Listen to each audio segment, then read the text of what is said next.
হেফাজতের মহাসমাবেশে এনসিপি নেতা হাসনাত আবদুল্লাহর উপস্থিতি ও নারী সংস্কার কমিশন নিয়ে বক্তব্য দেন হাসনাত আবদুল্লাহ। বক্তব্য প্রদানকালে তিনি নারী বিষয়ক সংস্কার কমিশন বাতিল সহ 4 দফা দাবিতে আজ শনিবার ঢাকা সরওয়ার্দী উদ্যানে হেফাজতে ইসলাম আয়োজিত সমাবেশে যোগ দিয়ে এই কথা বলেন তিনি। জুলাই গণঅভ্যুত্থানে নেতৃত্বদানকারী রাজনৈতিক দল এনসিপির একজন কেন্দ্রীয় নেতা হেফাজতে ইসলামের সমাবেশে অংশগ্রহণ এবং বহুল আলোচিত নারী সংস্কার ইস্যুতে তার সুস্পষ্ট বক্তব্যের মাঝে নারী বিদ্বেষী অবস্থান নিহিত রয়েছে কিনা এই প্রশ্ন সামনে এসেছে। বক্তব্য প্রদানকালে হাসনাত আবদুল্লাহ আরো বলেন, প্রিয় সংগ্রামী সহযোদ্ধা,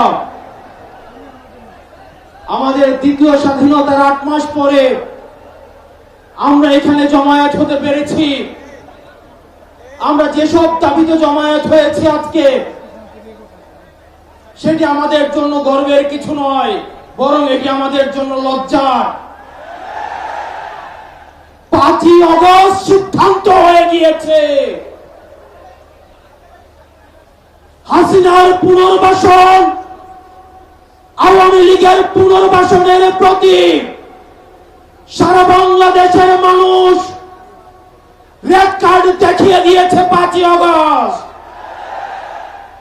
5ই আগস্টের পরে 5ই আগস্ট আমরা সিদ্ধান্ত জানিয়ে দিয়েছি, এই ভূখণ্ডে আওয়ামী লীগের আর পুনর্বাসন হবে না। যেই আওয়ামী লীগ আমাদের দাড়ি টুপিওয়ালা ভাইদেরকে বাইতুল মুকাররমের সামনে থেকে টেনে টেনে রাস্তায় নামিয়ে এনেছিল, সেই আওয়ামী লীগের আর পুনর্বাসন হবে না।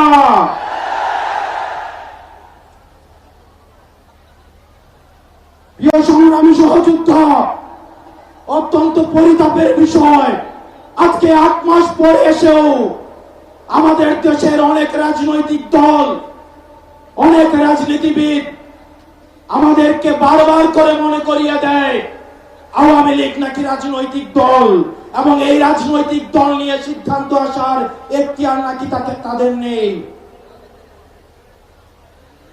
ডক্টর মোহাম্মদ ইউনূস গত কিছুদিন আগে বলেছেন আগামী নির্বাচনে আওয়ামী লীগ অংশগ্রহণ করবে কি করবে না সেটি সিদ্ধান্ত নাকি আওয়ামী লীগের।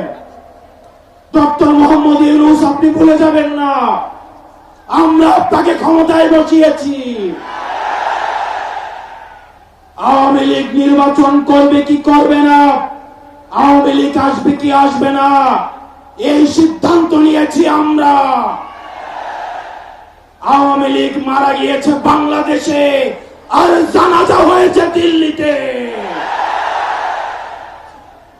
আমার ভাই আবরার এবং শহীদ আবু আলিফের রক্তের উপরে পাড়া দিয়ে এই আওয়ামী লীগ বাংলাদেশে আসবে না।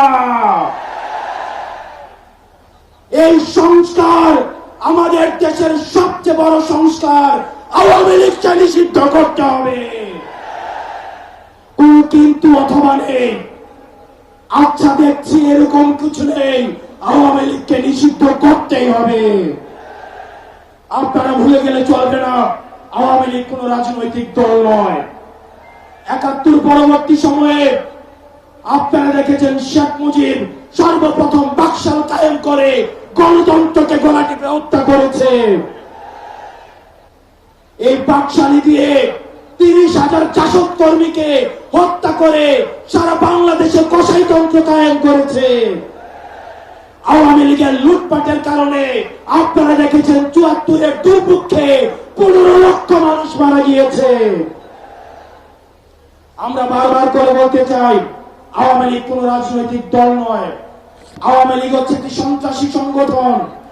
এই সন্ত্রাসী সংগঠনকে নিষিদ্ধ করার মধ্য দিয়ে আমরা সংস্কার দেখতে চাই। একই সাথে সাপ্লাই যে হত্যাকাণ্ড হয়েছে, আমরা আপনাদের কাছে অনুরোধ জানাবো, এই সাপ্লাই হত্যাকাণ্ডে যারা শহীদ হয়েছে, আজকের এই মঞ্চ থেকে এই শহীদের লিস্ট আপনারা জাতির সামনে প্রকাশ করুন। একই সাথে হাসিনার এই ফাঁসি না হওয়া পর্যন্ত প্রয়োজন হলে আমাদের শেষ রক্তবিন্দু দিয়ে এই তরুণ প্রজন্ম আমরা হাসিনার ফাঁসি নিশ্চিত করা পর্যন্ত আমরা আন্দোলন চালিয়ে যাব। এবং নারী সংস্কার নিয়ে যেই কনসার্ন আপনাদের কাছ থেকে এসেছে, আমরা চাই ডক্টর মোহাম্মদ ইউনূস এই কনসার্ন গুলোকে আপনি অতি সত্বর অ্যাড্রেস করবেন এবং অপ্রয়োজনীয় যে সংস্কারগুলো রয়েছে সেদিকে পাশ কাটিয়ে প্রয়োজনীয় যে সংস্কারগুলো রয়েছে, যেটির মধ্য দিয়ে নারীদের অধিকার নিশ্চিত হয়, যেটির মধ্য দিয়ে নারীদের সম্মান নিশ্চিত হয় এবং আমাদের দেশের ধর্মীয় এবং কালচারাল সাংস্কৃতিক যে সম্মান অক্ষুণ্ণ থাকে, সেই অধিকারগুলো, সেই সংস্কারগুলোতে আপনাকে জোর দেওয়ার জন্য আহ্বান জানাচ্ছি। আপনারা ভালো থাকবেন, সুস্থ থাকবেন, হকের পথে, হালালের পথে, সত্যের পথে আমরা এনসিপি আপনাদের সাথে সবসময় রয়েছি। ইনকিলাব, ইনকিলাব, ইনকিলাব। আসসালামু আলাইকুম ওয়া রাহমাতুল্লাহি ওয়া বারাকাতুহু। ভিউয়ার্স, হাসরাত আব্দুলের বক্তব্যের বিষয়টি আপনি কিভাবে দেখছেন? আপনার মূল্যবান মতামত কমেন্ট বক্সে জানাবেন। সেই সাথে আমাদের চ্যানেলটি সাবস্ক্রাইব করে আমাদের পাশে থাকবেন। ধন্যবাদ সকলকে।